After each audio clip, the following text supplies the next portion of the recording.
Hello, hello, everybody. It's great to see you all today. All right, I'm so glad that you're here, and let's go ahead and get started. Go ahead and as we begin every single meeting, drop your name into the chat, your organization, a LinkedIn if you'd like to. Drop questions there as well, and we'll get to them throughout the presentation and definitely by the end.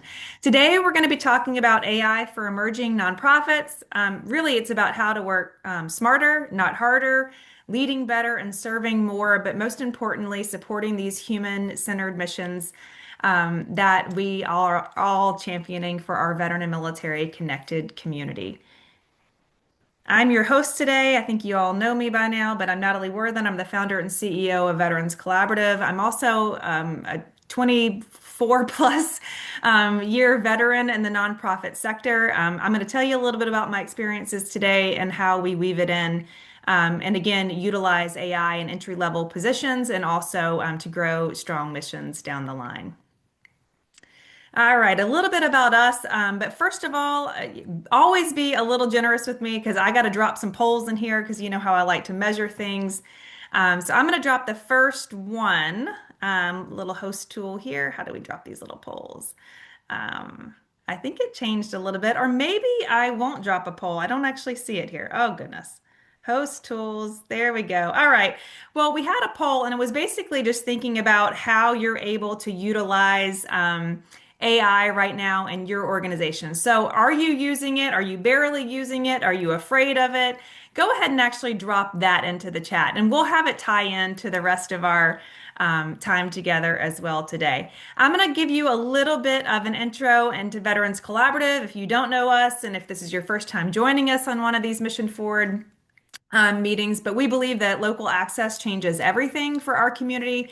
We don't want veterans fighting for the services, resources, opportunity, benefits, support systems that they need in their communities. And so, Mission Forward is our way to look at the ecosystem. It's along the work that we do every single day with our mission, which is to increase access to vital resources and opportunity at the local level for those who have served our nation. And we want to make sure that everyone has what they need when they need it where they live. So this is part of our mission work and how we support.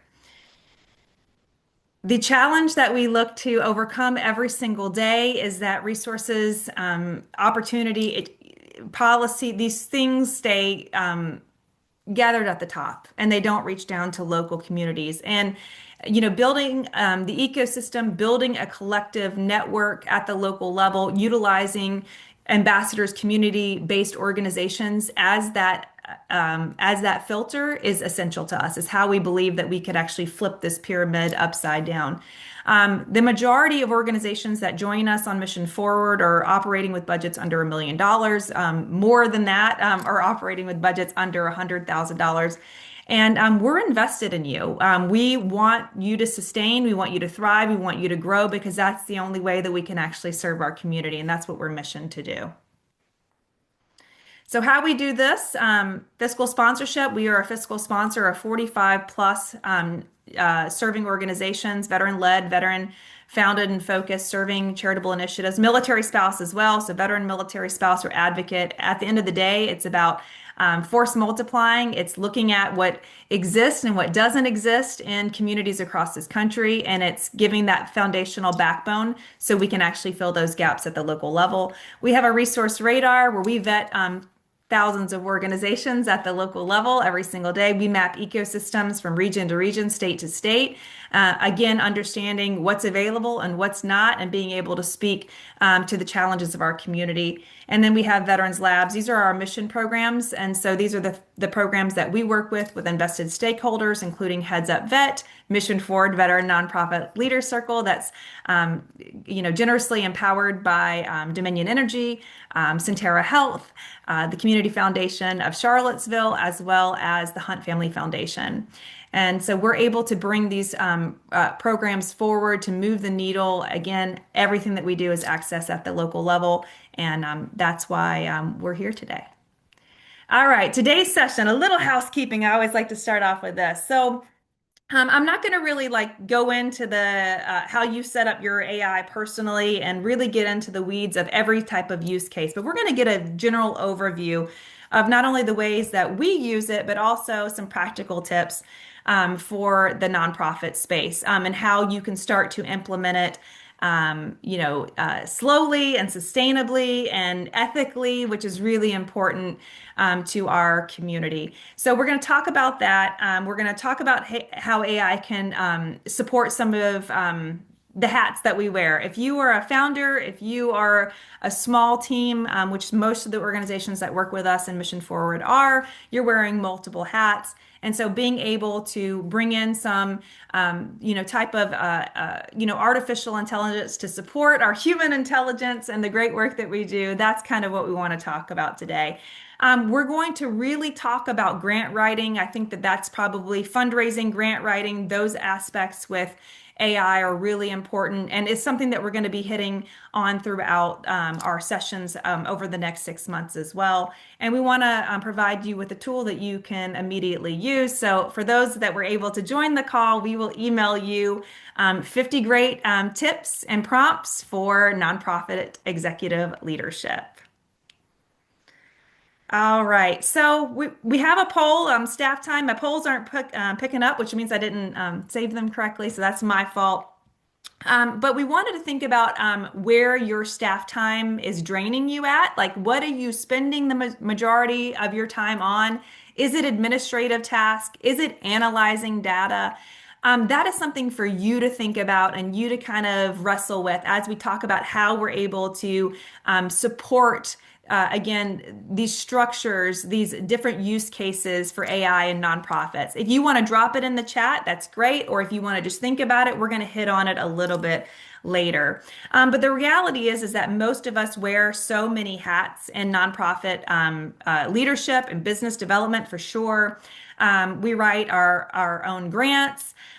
We serve on our own administration. I see a typo there. We raise funds, measure outcomes, and market our programs. So we are doing a little bit of everything as force multipliers for these great missions that we serve. The challenge comes down not to commitment, but it's really to capacity. So that's what we're talking about today. It's how we can use AI to create some space. Nonprofits are first and foremost human-centered work and missions and organizations. So, what will never change, right? Relationships matter.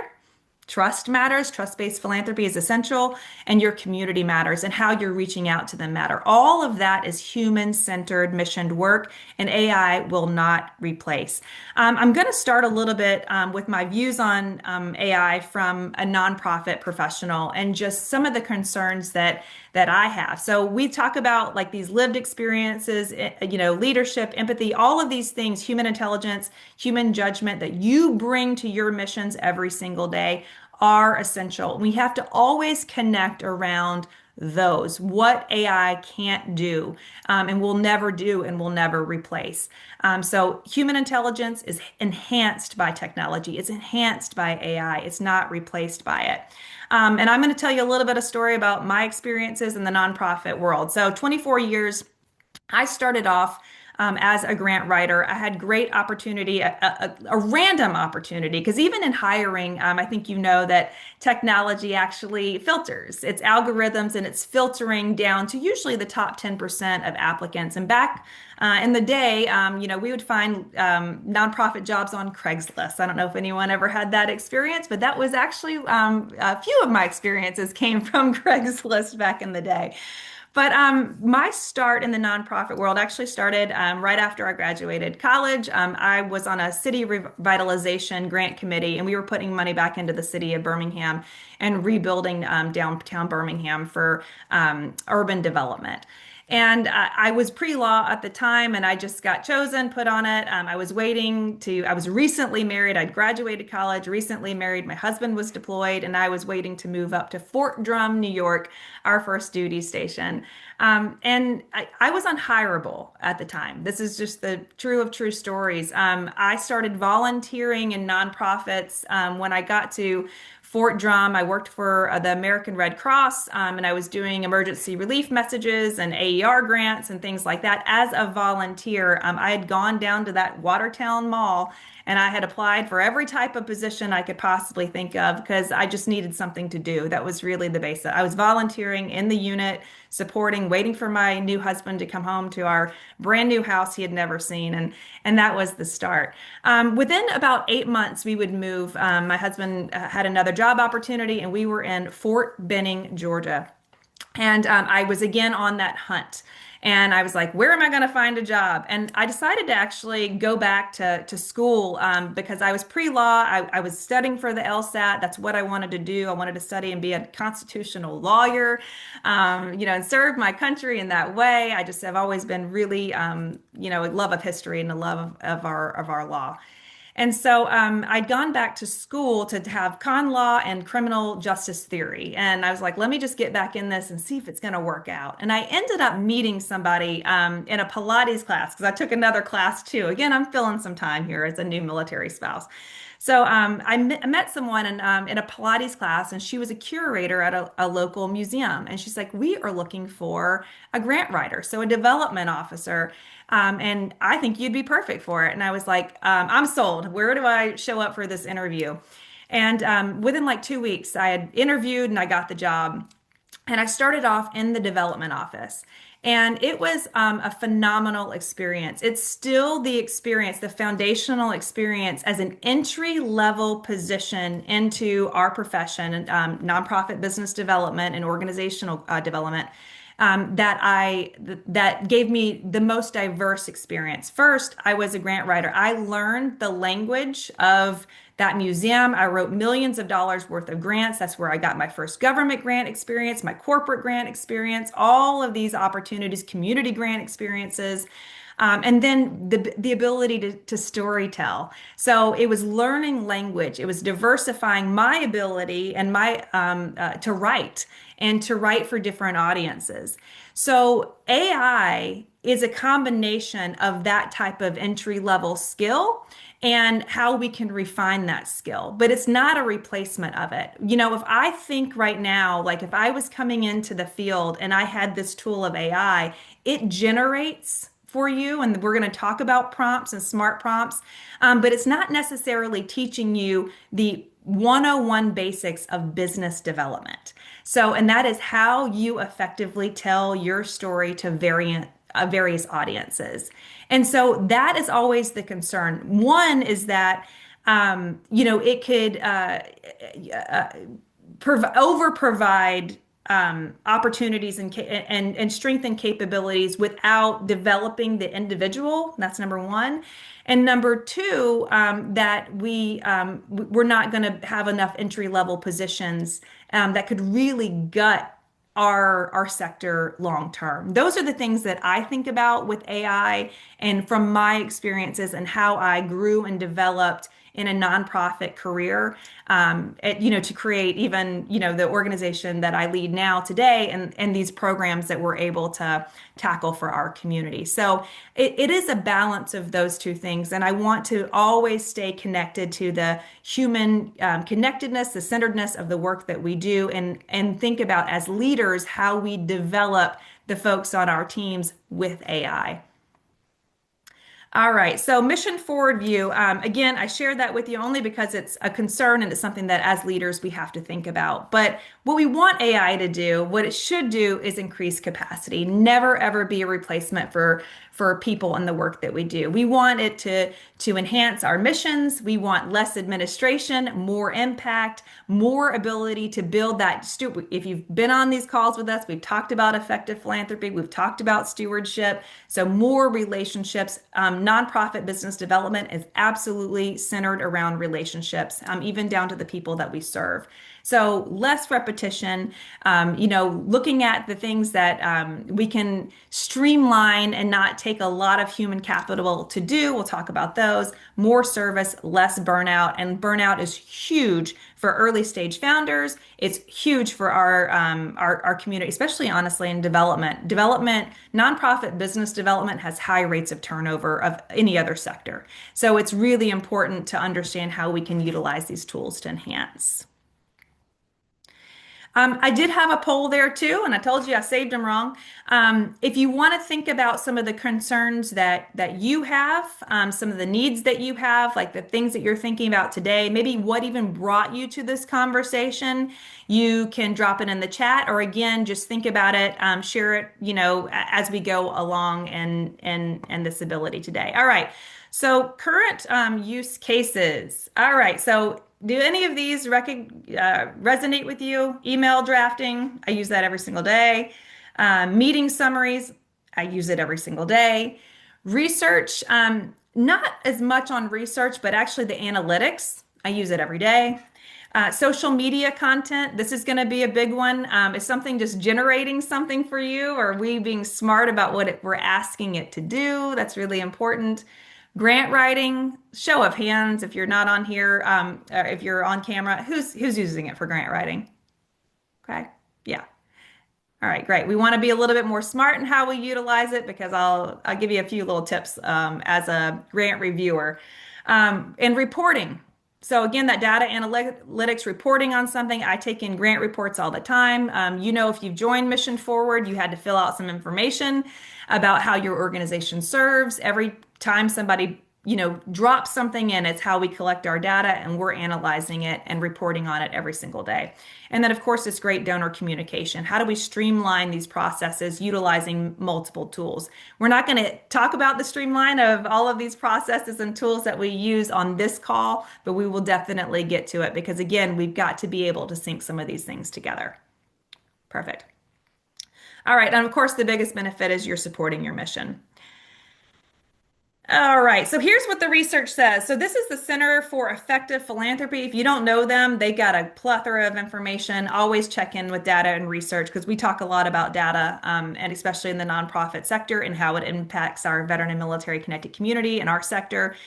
So always tie into that if you can. But AI is here. So nearly 2/3 of nonprofits are using it. 90% are interested in increasing the use of it. The most common uses are for comms, internal productivity, and development and fundraising. So we're going to tackle a little bit of that today. Did your concerns match the study here? So top concerns is misinformation, data security. Anybody recognize any of these? Lack of staff expertise, that's huge. How do we bring on a staff and do guardrails and policies around AI? What about bias or the fact that it can actually just be flat out inaccurate sometimes? So you can't trust everything on the first pass. And then uncertainty about best practices and how actually to wrap it in. If you recognize some of those things, it's some of the things that we go through here at Veterans Collaborative as well. And so we'll talk through a few of these. Let's go back to human. And I'm going to go ahead and tell you, I didn't even start with the right number one here. We need to start with strategy, vision, and plans. So we've already talked about a lot of that in organizational development. Before you ever go into AI, you've got to know what you're doing. AI shouldn't be writing your programs, running your programs, validating your programs. You have to have that again, that human intelligence, that intellectual property that you were putting in and you're testing and validating and building guardrails around, and then you go through the channels. There is not one single thing that we do at Veterans Collaborative that is not validated by humans. I would never take anything from a first pass on a chat or a Claude or a Gemini or a Copilot and say that this is fact and this is what I'm submitting to you. And I will tell you, this year we've gotten about 70, I think it's like 71, 72 fiscal sponsorship inquiries, in the first 2 quarters of the year. And we've only been able to really take on about 10 of those. And I can't tell you how many folks come to us with AI generated content and they don't know their content. They don't know their mission. They don't know what they really want to do, right? And we can see it. I can see it easily. And I'm telling you, others can as well when you're not able to, articulate it about it or to really test the model. AI is not your test. So you've got to know how to validate. You utilize it as You can utilize it in the AI in the sense to back up some of that, to say, all right, listen, what would I do? What are the steps for this? But at the end of the day, you've got to go out and know how to actually put those things in action as you're building these missions. So human review, human decides, human serves, human connects. So we talk a lot about AI, but it really is human intelligence that's going to actually validate, test, bring your model forward, and we cannot state that enough. Never outsource your judgment, your relationships, your responsibility as leaders of your organization. All right, first and foremost, how do we get there? We got to train your team. Okay. So, are you utilizing any of these? Canva, Chat, Claude, Google, Microsoft, any of those things? I'm going to send you these slides and we've got some live links in there. But for all of these opportunities, anything else that you're utilizing with AI, there is free resource and training. So there's a few things about before we can train your AI, because that's actually what we're getting to. It is how to train your team on AI and how to bring people in it, in an efficient and very structured manner. So for all of these, this is really important to be able to have some type of training. And I always think it's a bonus, especially if you're a small team. There's free certificates, and that is absolutely an upskill. You can see this on social media. You can see all of this on LinkedIn. No matter where you are, someone's always talking about AI and training. And there are absolute free courses for all of this. Coursera is one that I use. They have an open AI academy. And so some of the things that we've implemented here at Veterans Collaborative, we utilized through some of these courses that we've all taken. So I'll have live links. I'll share this all with you. And then we're talking about training your AI. Okay. So if you're just going in there and you're saying, reply to this email or write me a grant proposal, you're not you're not doing the right thing. I'm just telling you, it's not happening the correct way, and you are actually creating a little bit. You're not using it efficiently, so it's really not doing what you're hoping it would do. It's not doing the design that you want it to do, which is to be more efficient, to be more streamlined. Because you're going to have to go in and reread and validate every single thing because it doesn't know you, your organization, and what you're talking about. So if you are just starting, again, courses, opportunities to learn and to advance here, so important. I'll send it all out to you. But if you're just starting, let's start small.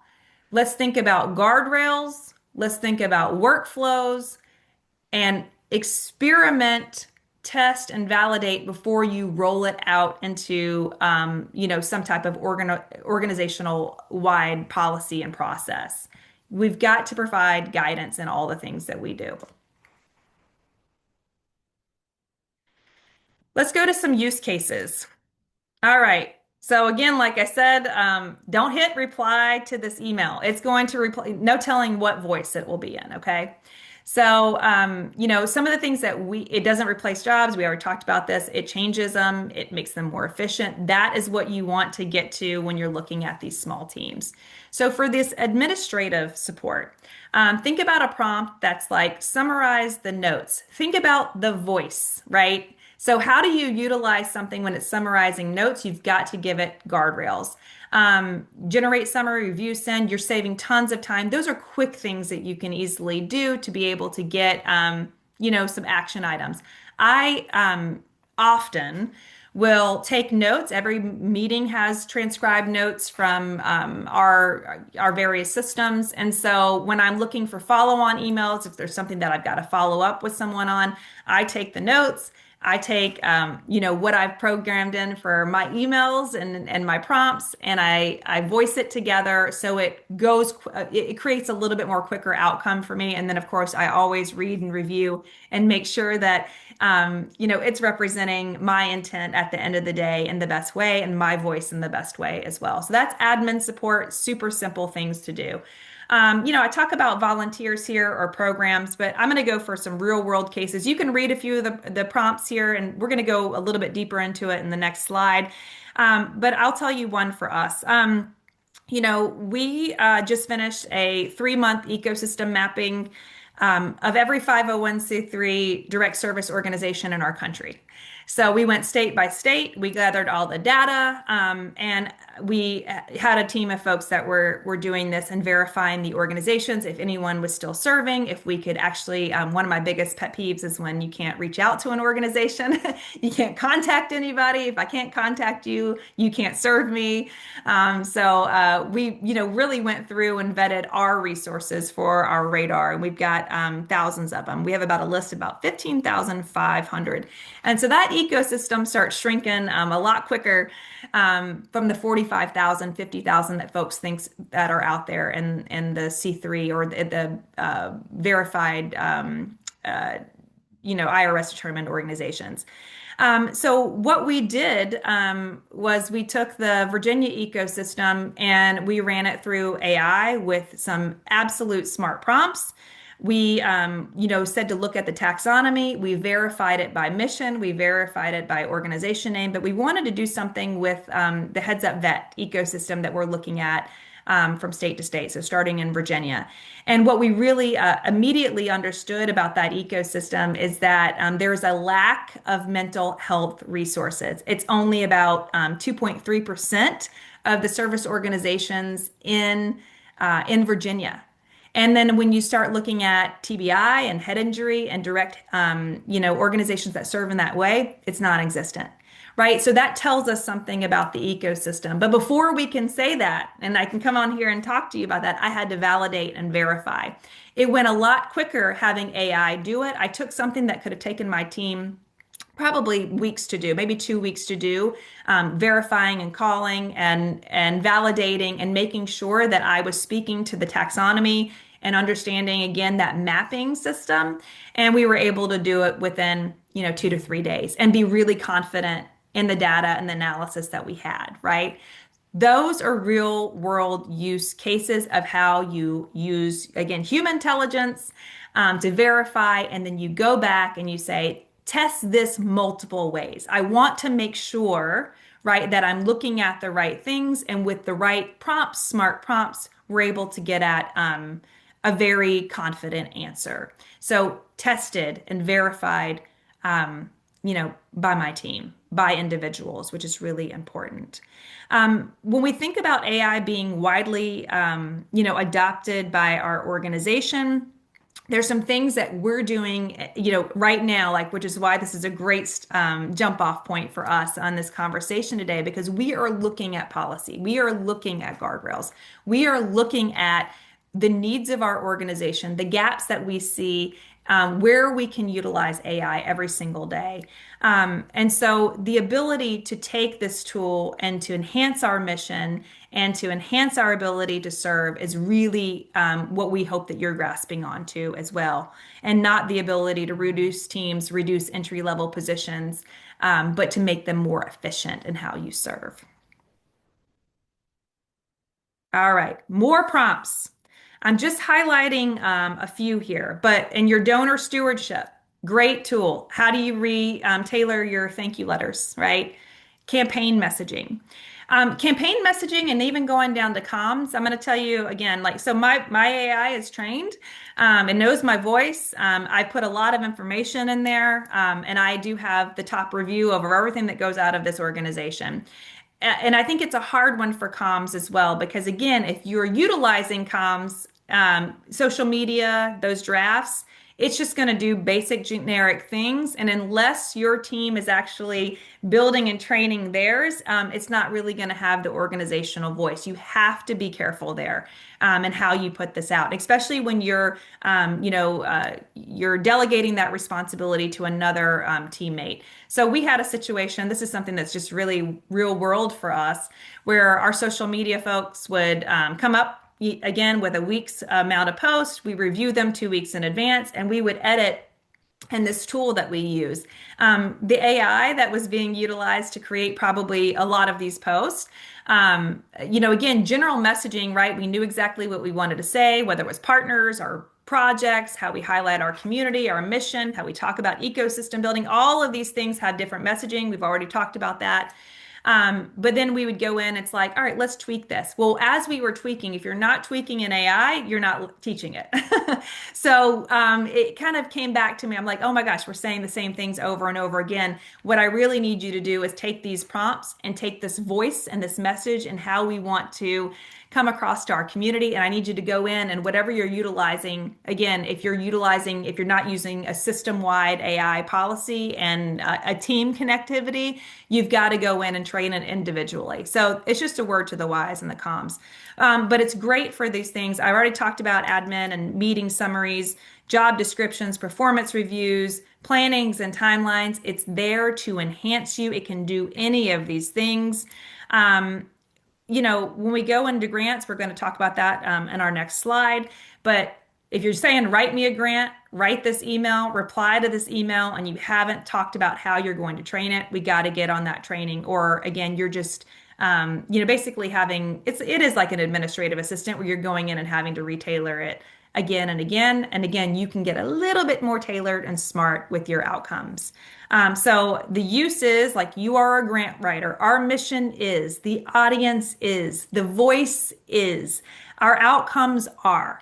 That is how you get to something that's more compelling every single time you're utilizing it. Other areas we're not going to touch on today, but board governance, human resources, strategic planning, program evaluation, all of those. This is an enhancing tool for all of those outcomes. And, I highlight those topics. There are millions of subtasks under all of these. Okay. So it's about finding what's right for you and that pain point for your organization, that bottleneck, and to thinking of how you can do those things better. All right. Because I know most of you come for fundraising, community, and network, that's what you told me. We're going to talk about grant writing. And I know grant writing is key and essential. All right. So AI will not win you a grant. Okay. All right. AI won't win you a grant. Your strong program will. Your return on investment, what you're measuring, what you're doing every single day, that great strategic plan absolutely will. So AI is not creating your strategy, your strategic plan. It's not doing that for you. It should not be building programs for you at all. It should be accelerating, enhancing the execution of what you are already doing and validating towards your mission. Okay, we've already talked about that. You got your mission, you got your vision, you've got your strategic plan. That is your North Star. You should be doing one every single year. And then you've got these support tools, right? So your fundraising plan is not your strategic plan. It is the support and how you're going to execute your mission and your programmatic intent. We've already covered all of this, but happy to do it a little bit again here. So you need that clear understanding of your mission, that need, what you're doing, your priorities, and the ability for your staff to execute. All right. First and foremost, before you start writing those grants. All right. And then we've got AI, what it can do. Organize that information. It can draft narratives around that plan, around your mission, your organizational documents, that guiding light that already exists. It can strengthen your language. And of course, it can save you a ton of time. What could take you weeks to write now can be written and tailored based on all of those guidelines and guardrails in days and ready for submission. This is a great opportunity because does anybody remember how long the average organization, that when you're an emerging organization, how long it takes you to get your first grant? Anybody remember that? This is candid data. You see 3, it's 8 years. Okay. So it's 8 years. Does anybody remember what the average grant amount is? No? All right. Well, it's definitely less. I always say 10,000, but it's really like 2,500. Okay. And this is candid data. Really great information on emerging nonprofits. Always go to some of these organizations that are doing this great research. And that way you understand a little bit of why I'm telling you grants are not your 70%, right? Diversification of funding, they take a long time. You have to build that return on investment. If you are a grant reviewer, which I was for many, many years, I was a grant maker. We're looking at, do you have the capacity to do this? Are you able to do what you say you're going to do? Is this language, is this something that like you've just again made up, like you pulled off somewhere, or is this part of your mission and your programmatic activities? Those are the types of things that as a grant maker, we're looking for and how we're going to support. Can you do what you say you're going to do? And the only way that I know that is that you've already done it, right? So you have a little bit of that. That proof is in the pudding, that background, that return on investment. It's already something that you've been doing before you even receive your first grant, okay? So it can't replace any of that, but it can help you in the terms of if I need $5,000 this year, I'm always going to write for $50,000. Okay. I'm going to write for 10 times over that every single time. If you want $1 million in grants, you better be finding, 10 to $15 million of opportunities so you can be able to sustain that pipeline. It's all about the pipeline. So it allows you to apply for more, right? So it allows you the opportunity to be a little bit quicker, to make some decisions a little bit faster, so you can have more opportunities to reach those those goals, those revenue goals that you're hitting. And again, I would never put grants at a 70% of my revenue goal. I literally put it at less than 30, 10, 15 if you're maybe a 10% if you're an emerging organization. Diversification of funding, we'll talk about that again later. All right, so the workflow here. You've got a strategy, you've got programs that you're going to execute, you've got some validation, or maybe it's a pilot that you're taking somewhere new, regardless of what it is. Your program team, your executive team, whoever's that development professional, coordinator, officer, chief fundraiser on your team is, all right? So that's where you start. I use this first now. This is a great tool for AI in grant writing. I'm going to validate priorities and eligibility because what do we not chase? Anybody? Anybody typing it? Is it unicorns? If you said unicorns, you're exactly right. If you were thinking unicorns, we don't don't chase a unicorn around here. It's a lot of work. It's a lot of staff time for zero return. Less than a 1% chance, okay, for a unicorn. If you've got it, great. If you had that ace in the hole, fantastic. I love that for you. It's not the general opportunity for most of emerging nonprofit startups. So identified priorities between program and funders, smart prompts will help you get there. Take my program that you've already written, you've gotten your outline, you know exactly what you want to do, you know who you want to serve, you know the outcomes, and I want you to compare it for the eligibility and the funding history of XYZ Foundation, XYZ Bank. You can get real detailed here, by the way. If you're going for if you're an emerging organization and you're going for a national opportunity, I'm going to just tell you good luck for that. You know that if you're emerging, if you're a startup, if you're new, where you live is local, regional, state, and then national after you have that good proof is in the pudding, right? This is what we've done. This is who we partnered with, right? So that's my recommendation at all times. But if you are able to go for those national opportunities, or honestly, even the local ones, you can download a local community foundation's 990.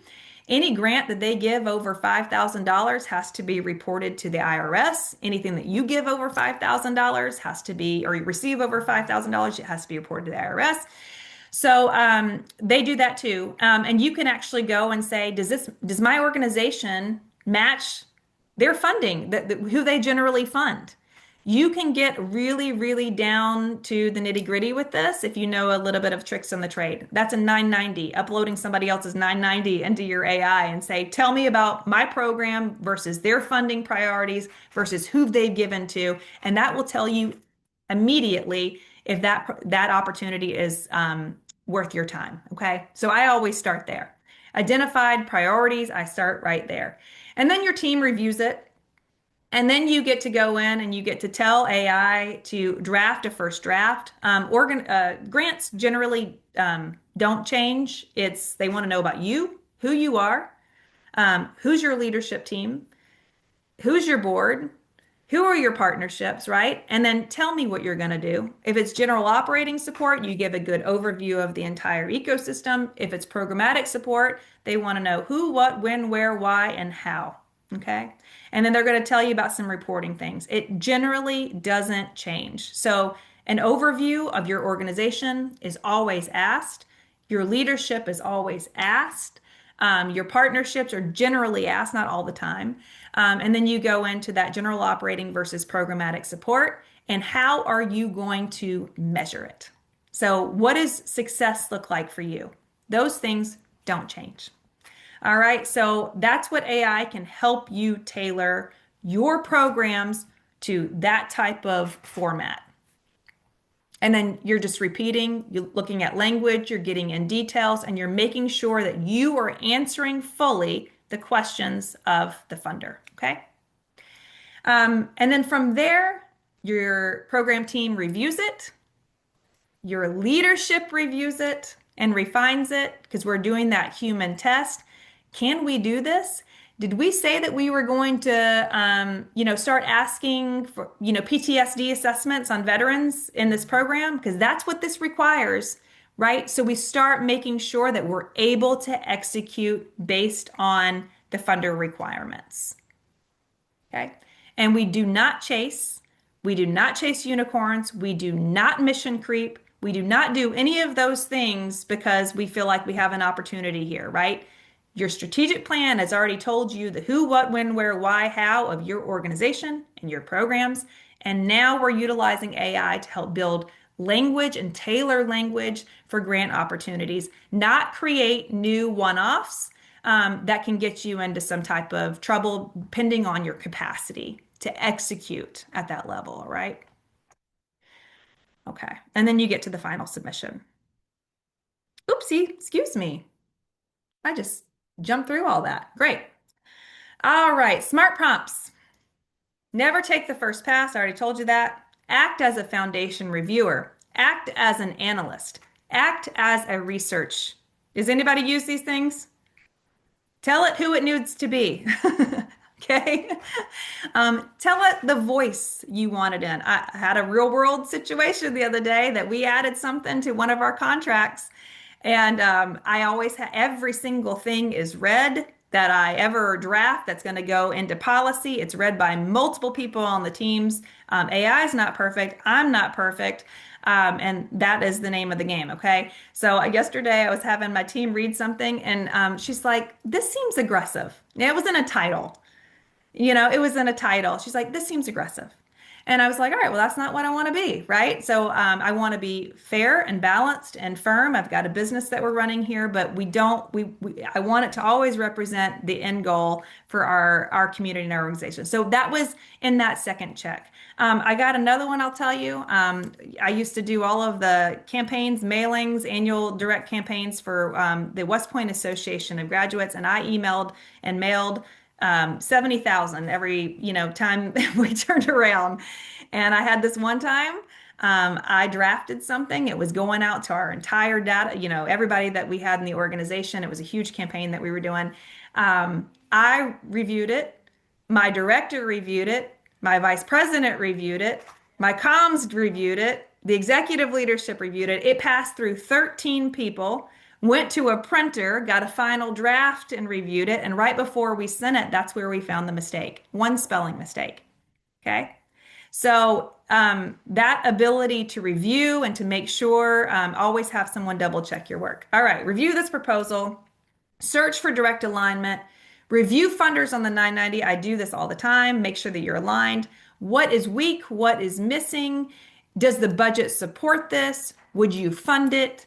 All of these things. And sometimes AI is going to give you the answer that you generally want. It's going to get you to the yes that you want, and you have to know if that yes is the direction of this program. Okay. Was this the original intent? All of those things. So it can identify these weaknesses. It can reveal what's missing, make it smart. Okay. Smart, actionable, measured, all of those things, right? True. And it will provide some kind of unbiased feedback to you if you tell it to. Fund, no fund, reality forces a decision, okay? But you are the decision maker. AI isn't. Chat's not. They're not paid on your team. And we're going to get through all of that fluff. All right, responsible AI. I just want to take a deep breath here. Okay. This is the most important thing for me. Always, always, always, always, always verify, re-verify. Ask it multiple ways. If you are utilizing it as an analytic tool, I do. I have a risk matrix that I put everything through. I make sure that it is backed by my knowledge, our intent, our organization, our validation. Review and re-review and make sure that you have a reviewer. All right. Like I always have a reviewer. Review and edit, verify, review, edit outputs. Protect privacy and confidentiality. I'm going to go to that quick tips down there in a minute, but this is huge because you're never going to upload any personal identification, like nothing like that. Okay. Anything that you want confidential, you've got to have guardrails on it. AI has these little structures, these things that you can toggle off and toggle on. And so you just need to know how to utilize them. We'll talk about some training that can reinforce that as well. Okay. Maintain transparency and accountability. Who can use it, how they can use it on your team is super important. What cases, like again, build in that workflow for you. Okay. So if you're like, if you know that your social media content person is utilizing AI, we've got to either say, hey, listen, we need to have some voice, or I've got to build in this workflow so I can go and review and make sure that it matches the intent of what I want to share about this program or the voice, the message that I want to share about this holiday. I mean, it comes down to those small things. And then always remember that it is supplemental to your intelligence, the most important intelligence at all, your vision, your mission, your lived experience, your voice, your brand, your representation and vision of how we want to serve our veteran and military connected community at the local level, every single step of the way. There's a bunch of nevers in here, okay? So I want to go to these quick tips because I think they're the most important. So if you want to stop sharing your data of your chat or what have you, anything that you're using, basically it's like how it becomes smarter worldwide. You go to chat, you go to the profile and settings and you toggle off like something like improve the model for everyone. So that happens in ChatGPT. You can do that. You can do it in Cloud or Claude, and I call him Cloud. I think he's French. So you can do it there as well. Revoke public shared links. So every time you share a link, all of that information again is put out into the world, and you can go and delete it. So you can go into your settings and delete that data control, very important. And then if you have anything that's confidential, okay, I wouldn't go slapping that up and chat. I would go and I would do it is a temporary chat. So it like will delete it after a while if you don't want it again to be stored. Now again, I kind of did my safeguards because I turned off the improve the model for everyone. So it only stays within my settings, my personal chat. So it's not going everywhere. But these are some quick tips to make sure that you are, especially if you're collecting any information and if you're analyzing it with anyone's names and things like that, right? So we don't want to do that. But these are some quick tips to make sure that you're protecting that data and integrity. Policies.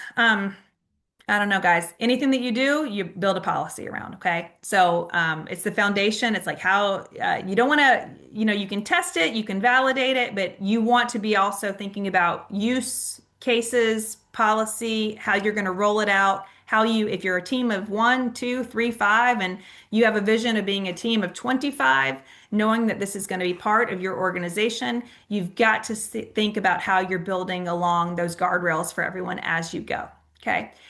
Here's a little bit of a basic outline of what we've done. It's the purpose, like what we're using it for and why. Any approved platforms. If you are, like on a secure web or, we have AI built into Google Workspace and we do all of our data and security like through that platform as an emerging organization. So there's some things that are already built in, and there's some things that we can actually utilize through apps within that workspace. And so those are the approved platforms. If you're linking it to like your chat to your workplace email, you've got to think through those things and what that looks like for your team. Human review always required. Okay. I think I've like hit that hard today. Privacy rules, I just hit that, right? Understanding like what is the implication if you ended up putting somebody's personal information in there. That will go into your privacy. So everyone's got terms and privacy, conditions of use. You should, if you don't, anytime someone comes to your website. So that would go in there as well, so that you can see a little bit of that trickle on, follow on effect.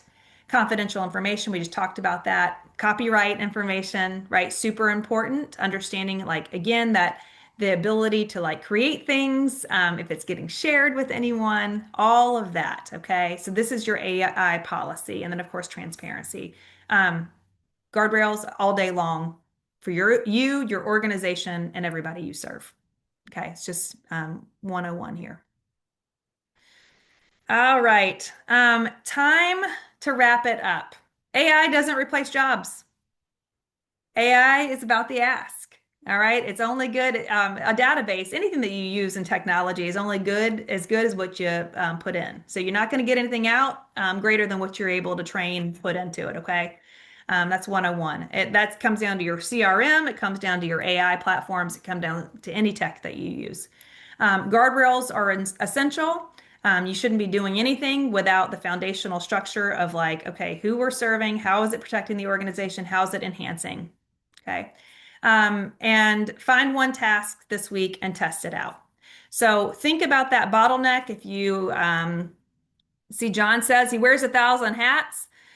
Think about that one area where you can test it, validate it, make it learn, put information in about the organization that helps you get smarter answers. Train it on your voice. And training it is literally telling it, okay? And so think about that one area and think about workflows and processes that can maybe make something a little bit easier to manage. I'm going to take a nice little pause here, and I'm going to allow, like, if there's any questions, if there's anything that anybody wants to just chime in and chit chat about, happy to do that at this time. If you've got an area that you're looking to explore in it, let me know.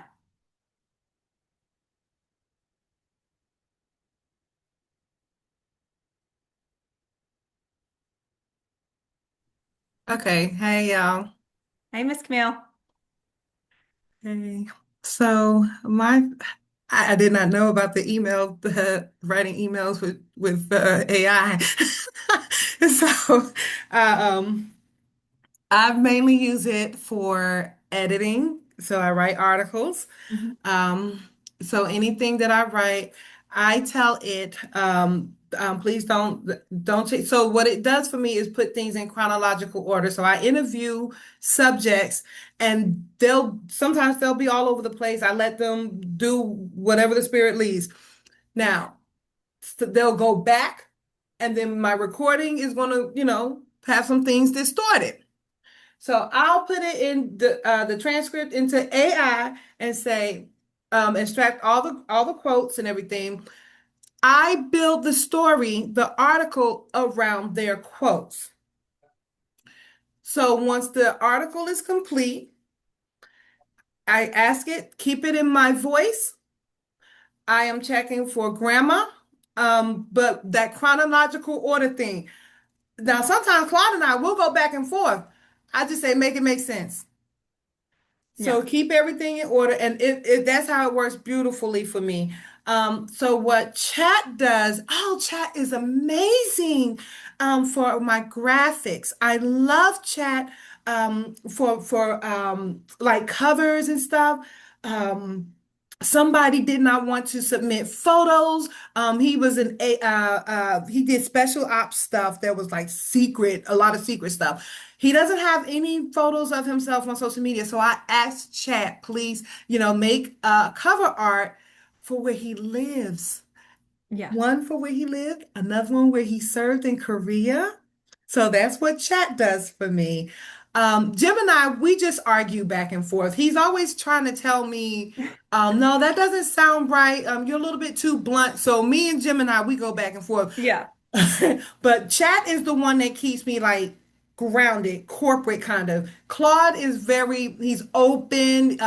He gives me, I maintain my voice with Claude, but he's a very good editor. I love me some Claude. Oh, and my documents. I learned that the ones that I just uploaded, right? Claude did that. Yeah. I told him what I want, and I said, I don't do AI. I don't like AI. So I just put everything in. So all of those documents that's in our drive, Claude's the baby daddy. Well, and I think that that is a great place to start, obviously, and then how you use it for your day to day and how you're able to validate, these interviews that you have and to create some great content. So love that. I think for me, when I think about like Canva, and I think about there's a lot of great training around how to get the most out of some of these tools, the social media, the imaging tools, all of those things. You should absolutely know that social media is like my kryptonite. So I'm just kind of like, oh God, I don't even know what to do with it here. And so especially like when it comes to creating images, I'm like, nope, I'm not in design and I have no idea. Like I gotta, you pay, for what you get. And if it was me, it would probably be all chat images. I just be like, create this for me. And it comes out with a wrong logo and all those things. But it's one of those things, like again, finding that balance of where you are. When it comes down to documents and organizational documents, you take it, you review it.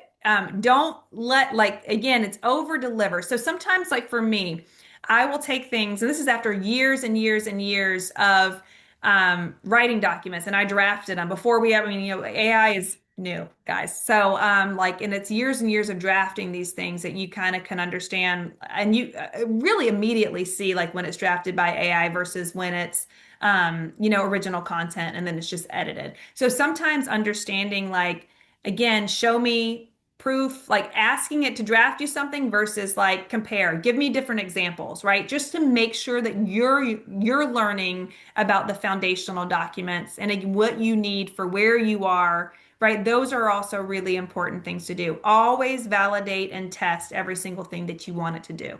That's the most important thing I think we can talk about with AI, especially in emerging organizations as well. But love that you shared. Thank you so much, Camille. You're welcome. I All do right. want to, Any, do we have time? I'm sorry? It's I haven't gotten into the grant thing yet. So maybe we can talk about that later. I, Yeah, yeah. I mean, there's a few videos that we've already done on grants, but we're going to be doing more sessions on it as well okay. because we know it's a topic. But we did an entire like 2 or 3 part series on like Okay. effective philanthropy, and then grant writing was in it. And again, it is taking what you already know and what you've already documented, and it is building out from that. And again, the most important things for grants is always like priorities, eligibility, and following directions. So I don't Okay. need, okay. I don't usually, okay. I don't Yeah. need AI for it. And knowing Okay. where you live, like knowing where you live as well as an emerging organization. Okay. Um, Natalie, quick question. I know you're big on always stopping at one, and if we have to talk separately, I'm fine with that. But yeah, out of all these, and Camille kind of inferred a lot of this, is there one that you think that's better than all of them for grants? I think when it comes down to like being better, I think it's just how you train it.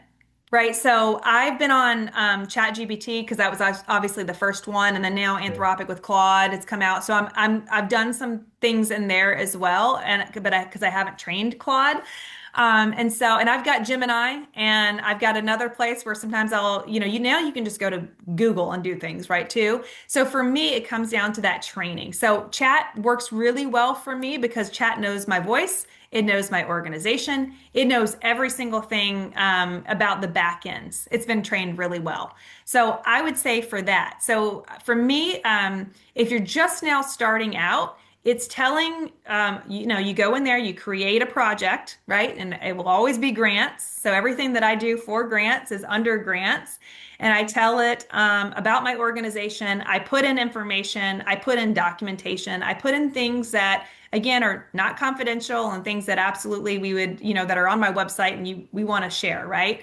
I talk about our return on investment. So basically, the numbers that we're serving, our outcomes. I put it all in there. And then I can start to say things like, hey, update this organizational statement.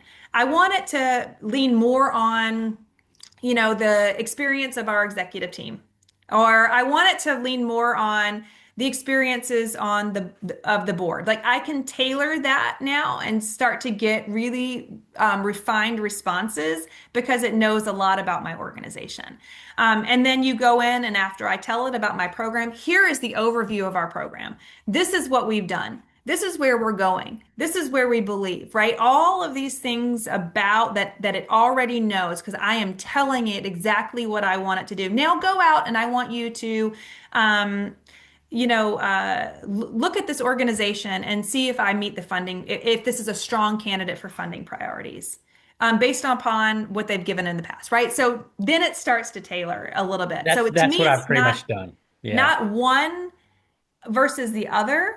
It is how you have your strategic plan, where you're going, what you've been able to do, and how you've told it and to chat, trained it, so you can get the response that you need. Does that make Okay. sense? Thank you. I use Perplexity and I've done everything except one thing that you mentioned. I learned, I'm so glad I'm on this phone call to do the comparison of taking the 990 from a competitor, somebody who's in the same field as you. That's golden. So thank you for that. And as I said in the Well, chat, I mean it with all sincerity, man. We really appreciate you because everything is first rate with you. So thank you. oh, thanks, John. I appreciate that. Thank you.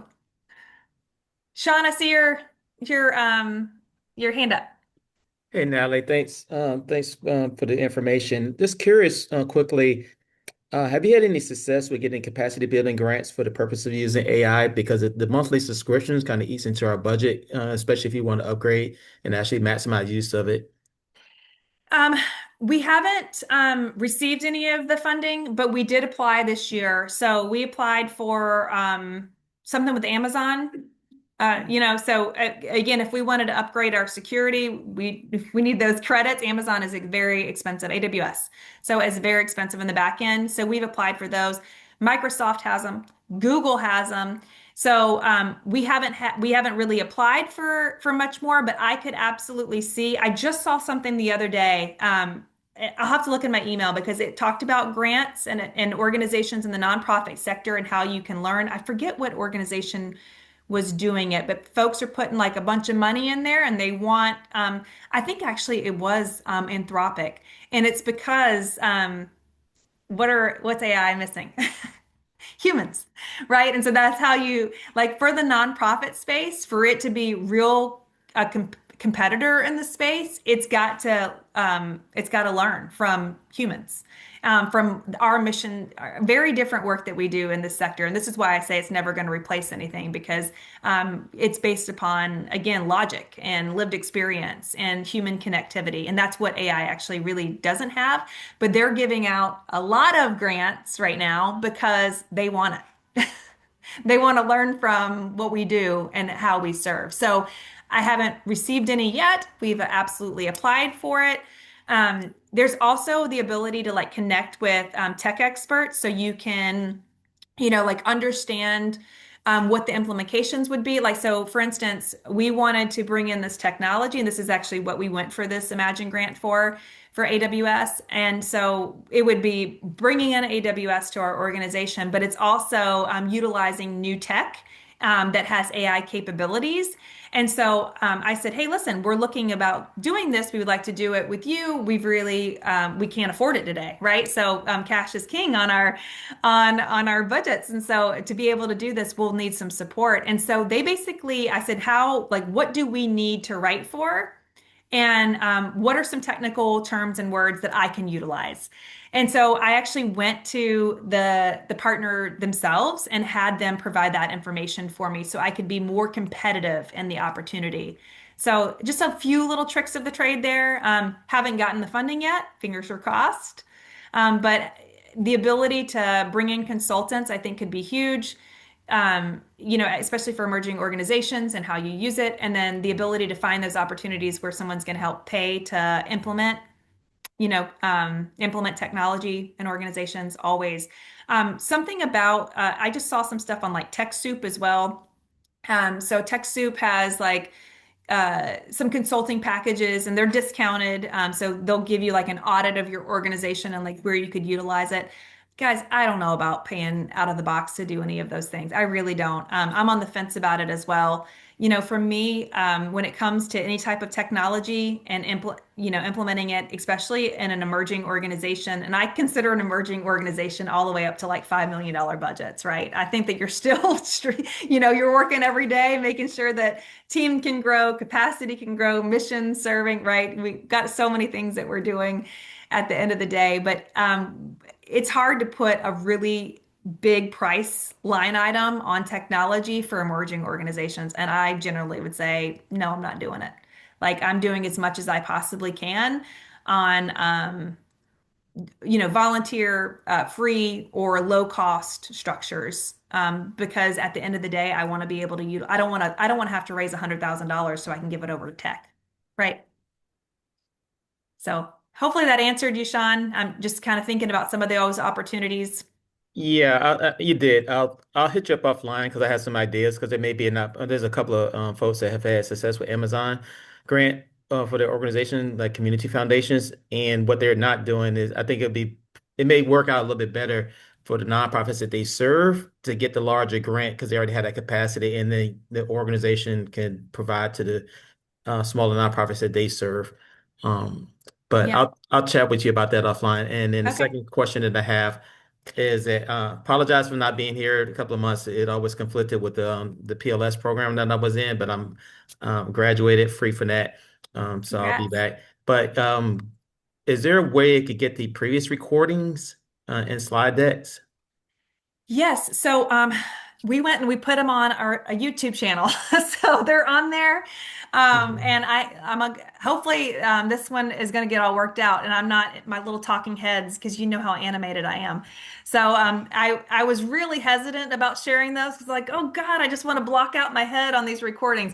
But it should be fixed from going forward, but they're all on the YouTube. And so Okay. in your recent Mission Forward newsletter should be a direct link to those. There's also a direct link to always the LinkedIn page.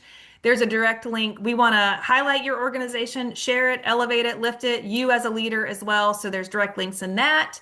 And oh my gosh, look at this. I forgot to update this. I ran out of time with my deck today and I forgot to update this YouTube thing. That's hilarious. Okay, so and there's things in there as well. LinkedIn, all of those things that we have in there. And if you don't have it, I'll send it to you, okay? Okay. Thank you, ma'am. Okay, Natalie, perfect. just real quick, I'm really excited, and I'm super excited. I lose my mind over this. So we'll do all of that when the new site gets up, right? The launch and yeah, I'm really excited. Look at Yes. me. I'm sitting up here trying to contain myself like a baby running around church. I can't wait. Oh, Natalie. Oh my gosh. I saw it. I saw it when we had the call. Oh, guys, I have a new magazine. That's what we're doing. So we did the treatment. We have about 50 articles and the launch is gonna be insane. Oh my goodness, she is amazing. This Allie Craig, y'all. She is Yeah. amazing. So for those of you that don't know, so we partner with Victor and Valor, and so we are able to have website support, free website support for all of our projects. If anyone else is looking at tailoring their website or redoing it or building something new, she'll work with our partnerships. Anybody that we work with Mission Forward and our radar as well.